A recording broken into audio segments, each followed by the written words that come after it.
Hey everyone, welcome into Bleacher Talk. I'm Claudia Collins and I've got Jordan Spurgeon here with me, of course. And it's a really big week for high school football in Arizona. We are officially in full playoff mode last week with the bye week for the Open. It felt like we weren't fully into it. This week we are. So we've got some really fun games to pick from. So I say we just bring in Bruce Cooper. We will be heading over to Basha High School later on in this episode. And then, of course, our social spotlight segment. But we love bringing Bruce in ASAP because we just love seeing his face, right? Hey, well, thank you guys very much. I love you both, and I always appreciate this segment. It's a lot of fun, and I tell you what, I think Red Mountain kind of showed all three of us that they know better than we do, right? Yeah, last week I think we all picked against Red Mountain and they came out. I was there at that game and that was one of the best games I've ever been to. Even when they were down 17-0, it was just weird random mistakes, an interception that maybe wasn't even a completion. It was very, very strange and they just were unfazed, and they use a little bit of fuel, not just from us, but people all over the state that pick games picked against them. So they were ready for it. And now they'll have an exciting matchup against Mesa. So shout out to Red Mountain for defying the quick picks odds, I guess you could say. Yeah, I probably should have picked them just to give me a little bit of an edge because we were all 2-1 last week. Bruce, you're 25-11. Spurge is 23-13, and I'm 19-17. So I think this is probably coming down to the wire where it's officially between you two, but I'll still be here to go through our picks and hopefully try to catch up, but I don't know what that looks like. But I say we get into it. First game that we're going to choose from is Sandra Day O'Connor at Liberty. Coop, I'll let you start this one off since you've got a heavy lead right now. Okay, well, hey, look, Colin Thomas and his Liberty Lions, they have been the class of the 2022 football season here. And look, if you look at it, they have beaten half the field in the open division. They've beaten Saguaro, Basha, Centennial, and Sandra Day O'Connor. 53-0, in fact, over Sandra Day O'Connor. And that kind of dominance is just too much for them to even, have a chance in this game. I don't think we're going to overlook this one at all. I think we're going to nail this one on the head. And I did talk to an O'Connor parent who didn't like the fact that they were in the open division just based on the fact that they would have to open up against either Liberty or Basha, and they didn't want anything to do with Liberty based on what happened. But they got earlier in the season, well, they got Liberty again, and it's not going to be pretty. Give me the Liberty Lions. They won 53-0. Let's go 53-6. Hey, well, that's nice of you. I think that's that's a good way to go. I mean, I think you can't choose anything but Liberty here and probably potentially for the next week. That's nothing against Sandra Day O'Connor and what they've done this season. They just shouldn't be in the Open, and I think a lot of people would agree and feel that way because they were going to be the 7 or 8 seed and end up in this position like you were saying. And Liberty's just that force to be reckoned with right now. So I don't have much more to add to that other than I agree. I'm hoping it's not as crazy of a win for Liberty. Maybe save that energy for later on in the playoffs, but I'll say Liberty wins this one 38-7. All right. What do you think? Short and sweet. You've touched on it all. Liberty's, rolling. Colin Thomas has his team ready to play.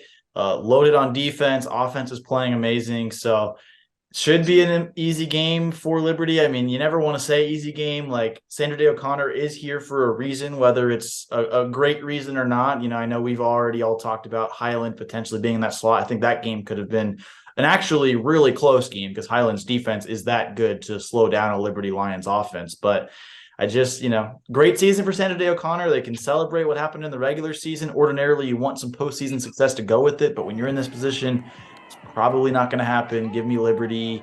I'm going to say 41-10. I'll give Sandra Day O'Connor some points in this one. All right, the next game we're choosing from is Saguaro at Hamilton. I guess I'll just lead this one off. I think it's arguably the best game of the Open quarterfinals. I just think it's the most evenly matched. And I think there's a scenario where this is maybe where decisions are potentially more split. Lots of talent on the Sabercats and the Huskies.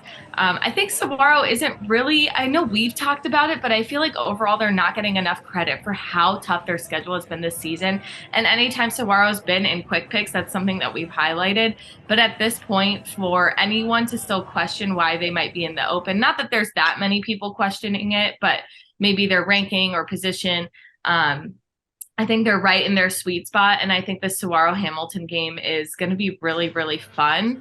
Having spoken to Mike Zadebski a few weeks back when the AIA rankings came out, he was excited about the matchup. He was kind of like, I feel like we should be the 3 seed, but if, the AIA was like, hey, Saguaro Hamilton will be more fun, I get that. And I think that's the case here. However, I think Hamilton's defense is just unreal. I think that matchup against Devin Dampier is going to be really fun. I've been saying that for 2-3 weeks now. When did the AIA rankings come out? I was like, ooh, Hamilton defense against Dampier. Yeah, that's going to be a good time. But I also think that makes it a really tough pick. But I think the defense will come out probably more dominant in this game. So I think I'm going to pick the Huskies. And once again, that's nothing against Saguaro. I think they're going to hold them to a pretty low-ish score for Saguaro. So we'll give it Hamilton wins 30-14. All right. Spurs, what do you think? It's a really, really big pick there. I agree with a lot of what you said. Very evenly matched. Hamilton's defense loaded with talent at every position. Saguaro's defense has been their saving grace this year too, though. That's what's kept them in a lot of games when early on in the season, the offensive line was still being built. I think some of the chemistry between Dampier and some of his guys was still there, other than him and Derek English, who have been spot on from week one. They've been one of the best connections in all of the state. And so I do think this is going to be a really good defensive battle. But I really, after seeing Hamilton play against Chandler, I feel like they weren't able to finish drives. And I know Chandler's defense is really, really good. This is a game where field goals aren't necessarily going to get the job done. I think you're going to have to find the end zone when you're inside the 20. And I think I've seen Saguaro do a better job of that this season. So I know Hamilton's got a lot to play for. They were favored last year too, and they weren't able to come out against the Sabercats. But I just think Jason Mons has the Saguaro team rolling right now. So give me the Sabercats 21, Hamilton Huskies 17. Hey, I like the different pick there. I do want to throw in real quick, Bruce, you might touch on it, but I don't think we know yet if Rock Chalosky is coming in for Beckham Pellet or who's going to be playing quarterback for Hamilton. So I think it's kind of an interesting pick because I don't think we know at this point, and that could potentially change things. But I think this makes it honestly more fun. But Coop, what do you think? Well, look, hats off to Pelham. I mean, when Chalosky went down, we was kind of holding your breath, but no, that young man has been rocks. I mean, even last week or a couple weeks ago in the big game against Chandler, I mean, what a big time throw to get them in position to win the game on a field goal. But look, ever since Saguaro lost to Liberty, they've been in the playoffs. They needed 5 straight wins to close out the season to even be open division. For them, it was open division or bust. So they have been playing playoff type football for the last 5 weeks, and now they go into the playoffs for real. And we saw a year ago what a difference Devin Dampier made this time of the year. And so having said that, I do agree with you, Claudia. I love the way Zadebski has his Huskies playing on the defensive side of the ball, and they are an extremely talented team. This game will be loaded with Division I talent, but at the end of the day, I just think Saguaro has been playing at a playoff level that will pay dividends come Friday night in Chandler against the Hamilton Huskies. So give me Saguaro 27, Hamilton 23. Hey, you both make great points. And like I said in the beginning, I feel like this is one that I thought maybe could go either way. I'll take the other end of it since I'm behind anyways. Like, I got to do what I got to do. So the next game, though, that I also think, might be the other most exciting game of the week is Centennial at Chandler. Spurge, I'll let you start this one off. This is probably my favorite matchup. Listen, Centennial's defense is next level. I understand they gave up 38 points to Hamilton in week 1. I think a lot of that had to do with Centennial still finding their identity and Hamilton coming into that game pretty pissed off with everything that happened with them, with some of the, violations potentially and all that stuff that happened. They came into that game pissed off and ready to play. And I think that's why Hamilton beat the brakes off them. Centennial's a new team since then, and they haven't given up more than 22 points. They did it once to Williams Field in a close game. Besides that, there's a lot of 7s, there's a lot of 0s, there's a couple 15s on the scoreboard. So Centennial's defense is legit. And while Chandler early on looked like the perennial favorite to win the Open Division in my eyes, when I saw them in San Diego week 1, I remember telling Zach Alvira, this is the team that's going to win the Open. They were loaded, and they looked really, really clean.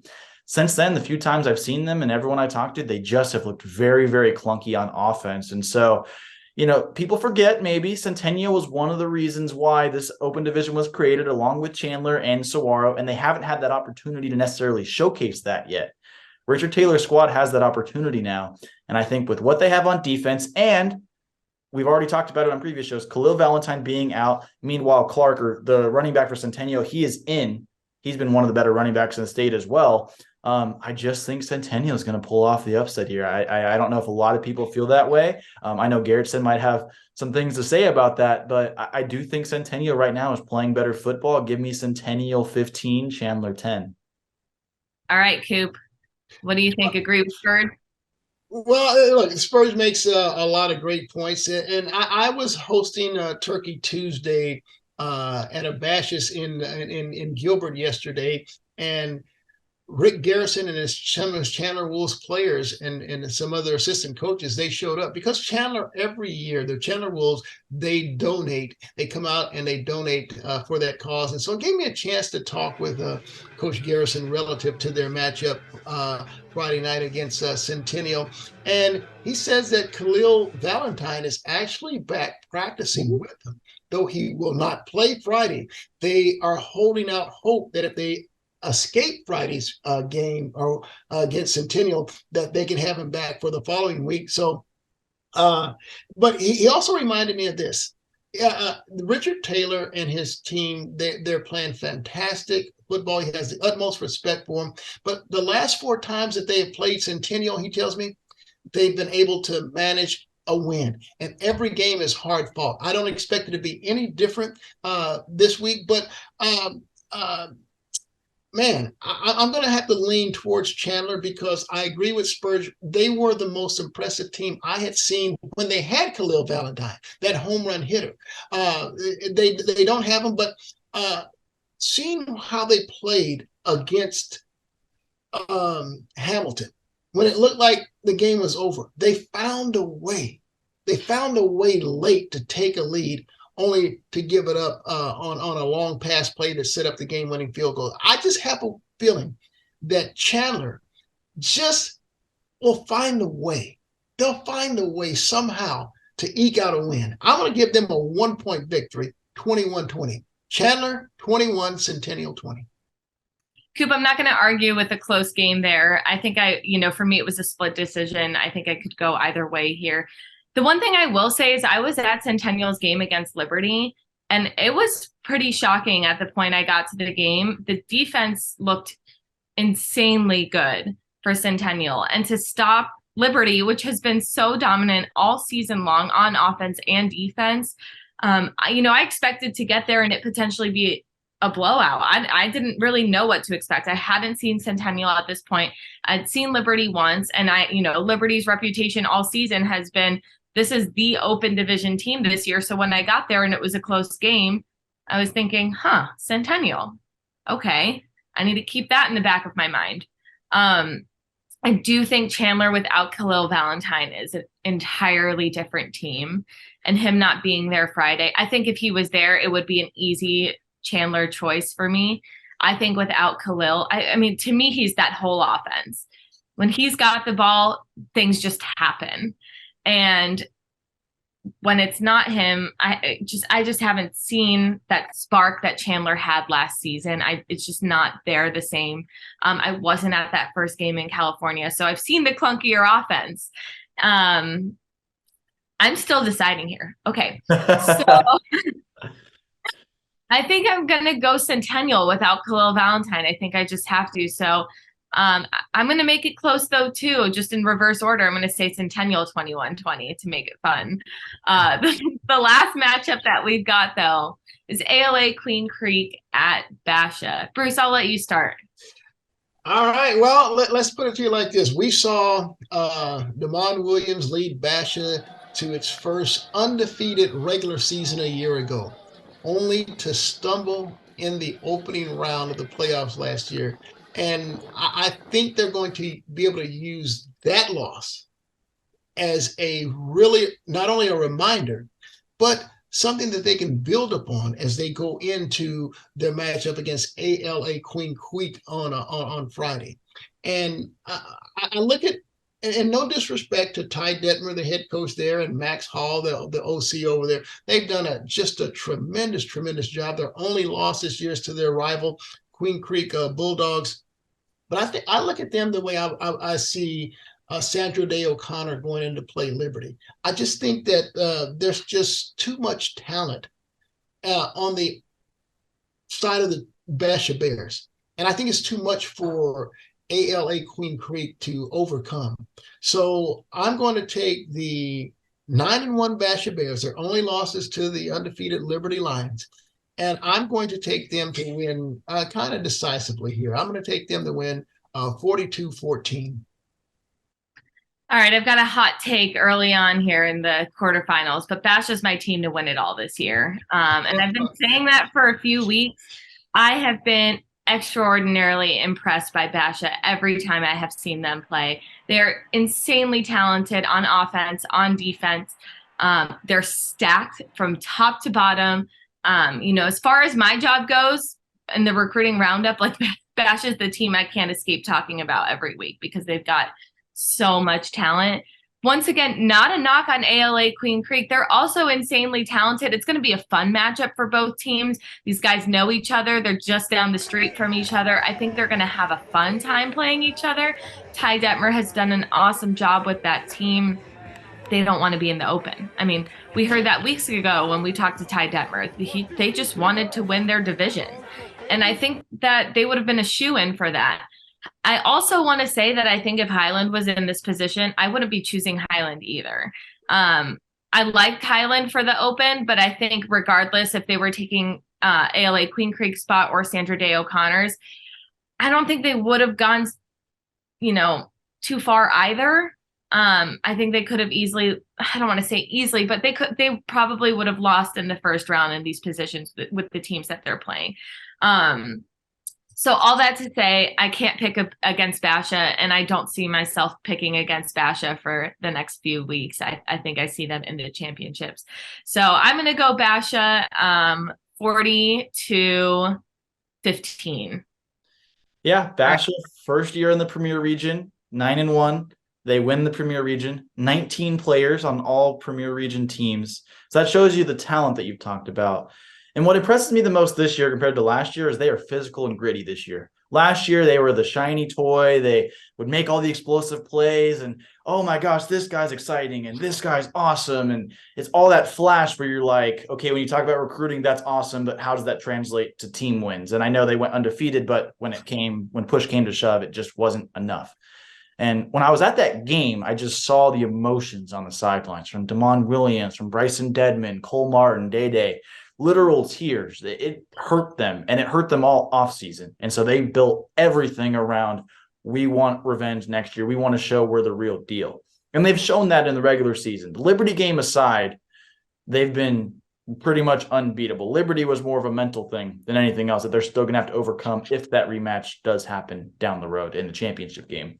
But ALA Queen Creek is going to make it a game in the first half. Last year, they were against Hamilton. It was a 14-14 game for a little bit before Hamilton ran away with it. Ty Detmer knows how to coach. There's a lot of talent on this team. I really like some of the players on offense. And so I do think early on, people may be surprised if they're looking at their scores on Twitter and being like, oh, it's kind of a game over there. But once the second half rolls around, I think Basha is going to start running away with it. Give me the Basha Bears 35, ALA Queen Creek 17. Hey, I think we've got some fun picks across the board. Not fully in agreement, which I love, especially being in last place. Gives me a little bit of hope. But Bruce, it's always great having you on and your insight. We appreciate it so much. And I think the next few weeks are going to be really fun picking from these games. It's going to be fun. Can't wait. Can't wait.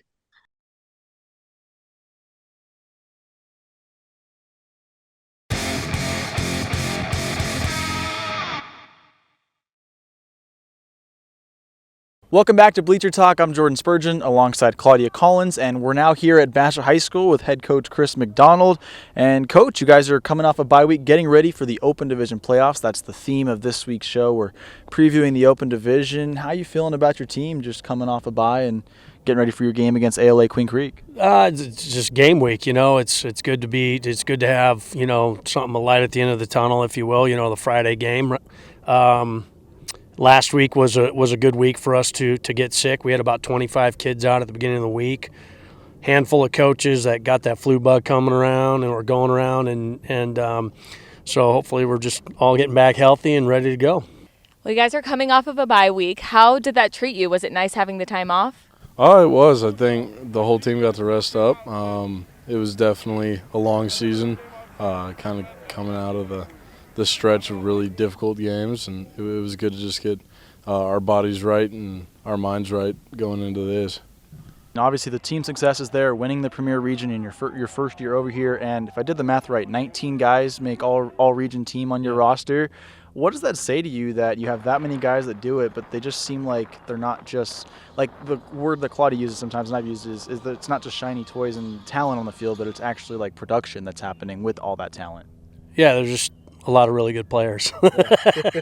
It makes any coach's job easier. Yeah, we've got a really good group of kids.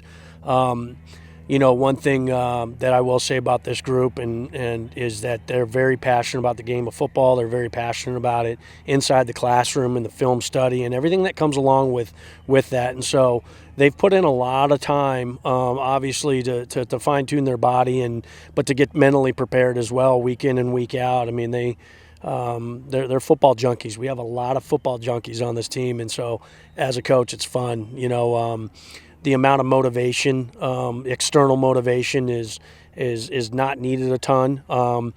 It's a lot of internal motivation with these young men, and then obviously it feeds off onto other kids in our locker room, in our program, and they see the success that these kids are having, but they also see, the preparation that's going into that, and it kind of levels them up too. When you look ahead at this matchup against ALA Queen Creek, obviously that's a team that didn't really expect to be in the Open, but that really doesn't take away from what they can produce. They're in it for a reason. What do you know about that team, and what are you looking forward to in that matchup? I mean, we know a lot of, as just growing up around here, we know a lot of the kids. They're definitely playmakers, but I think as playmakers go, we are super talented as well.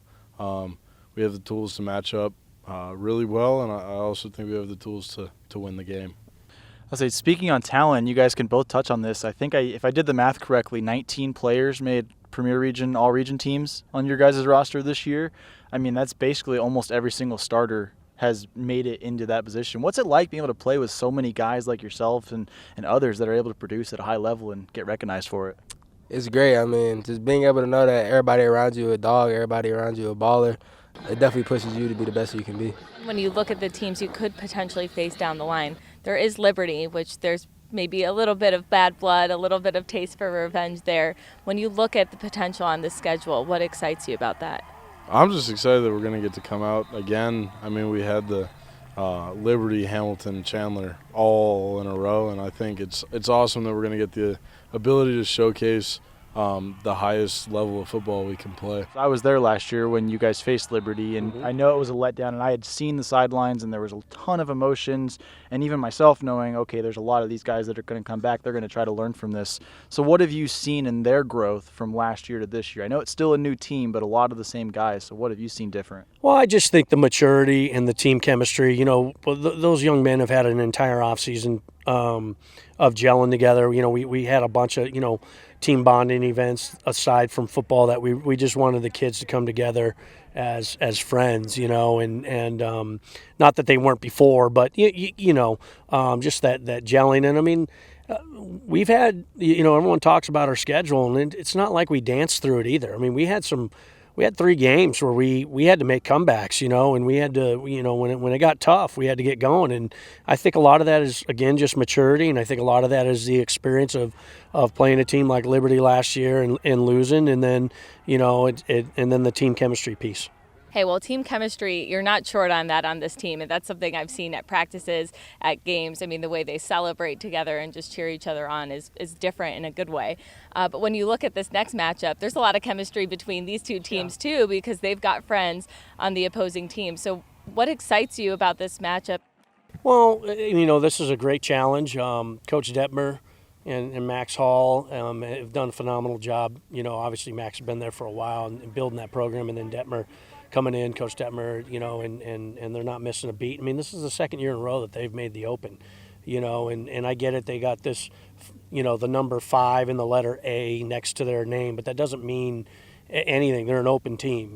They're very well coached. Their kids play extremely hard, and they're very aggressive, and they're going to play an attacking style of football. And I don't expect them to, lose in the pregame at all. Like they've been there before already, like we have. We've won as many open games as they have. That's 0, right? So one of us has got to come out on top. I want to go a little bit off topic too. I know maybe on Thanksgiving Day you don't get to feast as much because you have a game the day after. But what are some of your guys' favorite Thanksgiving foods that you're looking forward to eating? Shoot, can't go wrong with the turkey and the ham. I like corn a lot, so I like that too. Insert meme or gif of that kid who says corn. Really funny. The one that went viral for a little bit there. What's your favorite? I pretty much, I don't know. I like the stuffing a lot. I like bread. Grew up in the Midwest, so pretty much all the Midwestern, pretty much everything but ham. I'm not a ham guy. So turkey over ham. Oh, yeah, 100%.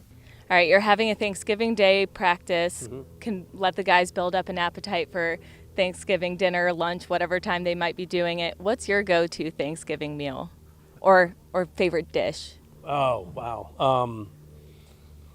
Stuffing. Yes. I love stuffing and gravy. Yeah. Gravy, yes. Yeah. Well, I'll do a little bit. I put gravy on everything. I get my own boat of gravy at Thanksgiving. Oh, yeah, I get my own. Who do you think would put down the most food on Thanksgiving on the team? JD, 100% JD. JD. Is there a guy on the team that you think you can go head-to-head with putting down some food on Thanksgiving? I don't know if I want to do that. I mean, take a look at me. There's a lot of guys I can go head-to-head with. I mean, I'm not, you can tell I've had some platefuls of food. But, I think, I think the challenge actually be to them. But I need to clean up my diet a little bit, so I don't want to do that. Who does put down the most food on this team, do you think? Oh, geez. I'm going to say James Duran probably puts down. Sammy Garcia probably puts down a boatload of food.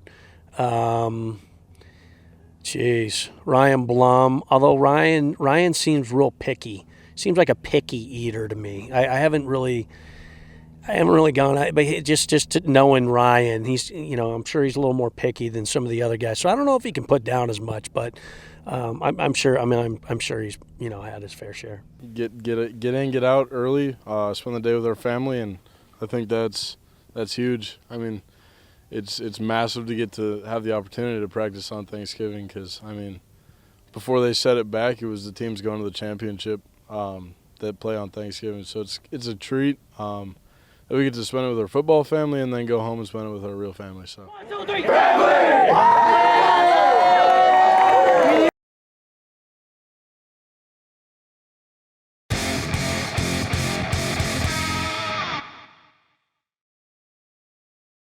Hey everyone, welcome back to Bleacher Talk. It is time for our social spotlight segment on this beautiful Thanksgiving day.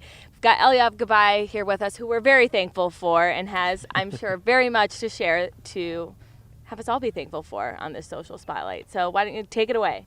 You know what? I am thankful for something. I'm thankful for viral plays.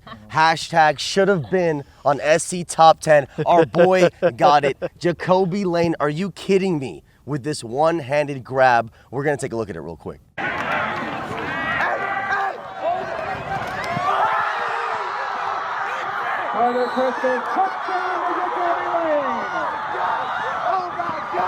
All right, Spurge, that was gorgeous. The shot was gorgeous. I just want you to walk us through your mind when all of that was unraveling. Yeah, so they had an interception right before that. It was a tie game, and I'm like, okay, I think Red Mountain, they were looking pretty unstoppable. I was like, they're going to score again.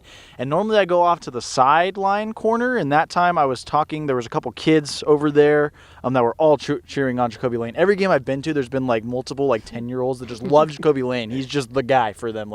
There was even Joe Germain was there from Mountain View. His little son was there cheering for Jacoby Lane while wearing Mountain View gear. That's how awesome Jacoby Lane is. So they were kind of not in the way, but they were in my normal spot. So I happened to go past the corner. I was actually sitting next to Patrick Breen from the Republic, and I saw the pass go up, and I was sitting down, and I was like, this is coming my way. So I stood up so I didn't get trampled and just kept the shot on. And yeah, I knew he would celebrate because I've seen him score in that red zone multiple times in that part of the end zone. That's what he does. So it was really cool. Like Jacoby Lane said, after he does it weekly, so to him it's not that cool anymore. There's been a couple that maybe were even better. There was the one that didn't count a couple weeks ago where he stiff-armed the guy and caught it here. Didn't count. God. It was PI, but he's just ridiculous, and it was really cool to see that. But yeah, SportsCenter missed out not picking it up. They DM'd me, but they didn't use it. So an incredible play, an incredible catch, but also what y'all don't know maybe is it's an incredible shot. Yeah. And how hard it is to not get trampled. I think there is a near-death experience for me at every football game I go to, and I'm sure could go on for hours with stories of almost getting destroyed on the sidelines. So it's it is tough to see. Those rear view mirrors, things may be closer than they appear. Happens. That's how I feel when I'm filming. Yeah. So definitely an awesome shot by you. Especially, and this is a deeper cut for our videographers out there, but with the DSLR, that's even harder to do as well. So anyways, well, now we're giving him too much credit now. No, but seriously, awesome stuff, and obviously big shout out to Jacoby Lane. Now we're gonna move on. This is kind of a bittersweet segment because we're going to give a lot of love, as we always do, to AZ high school football athletes that are now in college.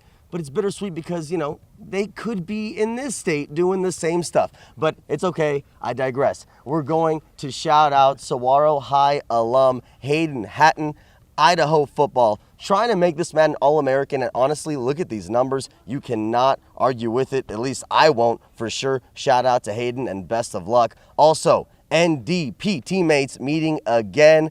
You got the Lobos, you got San Diego State, and we love that. Also, Chandler Wolves, of course, Rick Garrettson's former guys meeting up in Provo, and then Just Chili showing love to none other than Spencer Rattler. 6 tutties, 6 touchdowns, and of course, people here in AZ are used to that, but the country was just put on notice. And then Ben Morrison getting 2 first quarter picks and showing some love to Brophy Prep. So that's why I call it the bittersweet segment. You gotta love it. You gotta love these guys, and you gotta wish that they were here.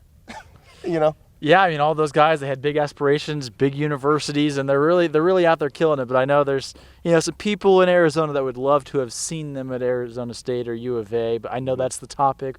Territorial Cup's happening tomorrow. That's right. That game could help with potential recruits down the line. ASU could win their 6th straight. U of A could end that 5-game streak. A lot going on, but it's always a little bittersweet to see them on Saturdays getting the better kickoff times than ASU and U of A typically get, like the Territorial Cup being Friday at 1 o'clock. It's a weird kickoff time for a big game. Prime time. Hey, well, we can't keep them all in Arizona. There's just no way because there's so much freaking talent here. Yeah, so at the end of the day, if we look at it from that perspective, we'd love to keep them all in Arizona, at least just from a coverage standpoint. It'd be fun for us to do that. That's just not the way the world works when you've got dozens of guys getting recruited left and right. Dozens and dozens and dozens. The numbers go on. So I think that's just the way the cookie crumbles if we're going to keep talking about food on this segment. Absolutely. And I cannot wait for Thanksgiving food. I'll just put that out there. That's all I got. I'm hungry now. We're hungry now. I think it's all time for us to go eat our Thanksgiving meals. So thank you all for tuning in to Bleacher Talk. Open Division playoffs this Friday. Catch all the action on sports360az.com. And, of course, we'll have more Open Division, 6A, 5A playoffs, all of that next week right here on Bleacher Talk.